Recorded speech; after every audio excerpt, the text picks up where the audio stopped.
नमस्कार. बघितलं मित्र, हा शेख नावाचा जहील मौलाना काय म्हणतो ते. भारताचं चंद्रयान जेव्हा चंद्रावर निघणार होतं तेव्हा हा त्या संदर्भात असं म्हणतो की एवढं उडण खटोला मोठं विमान कशाला नेलं, त्याच्यात काय काय सामान भरून नेले, आणि जर ते नेलं असेल आणि त्यामुळे आमच्या जन्नतचं जर काही नुकसान झालं, आमच्या अल्लाला काही झालं, तर आम्ही गप्प बसणार नाही. आता या मूर्खाला कुणी सांगावं की चंद्रावर अल्ला राहत नाही, चंद्रावर जन्नत नाही, आणि अल्ला तर 7व्या आसमानावर बसलेला आहे, असं यांचं कुराण म्हणतो.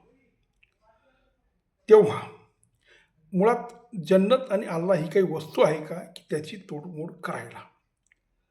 पण या मूर्खाला कुणी सांगितलं की भारताचं विमान चंद्रावर यासाठी चाललं.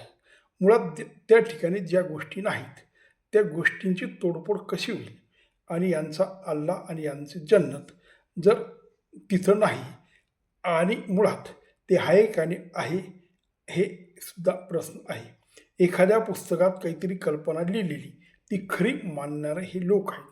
खरं तर मुळात ज्ञान, विज्ञान, अभ्यास, कुतूहल, जगात काय चालतं बघण्याची प्रवृत्ती आणि काळाचं काही मोजमाप असं कसलंही नसणारे हे लोक 1400 वर्षापासून लिहिलेल्या एका पुस्तकावर श्रद्धा ठेवून अशा पद्धतीचं मूर्खासारखं बरळतात.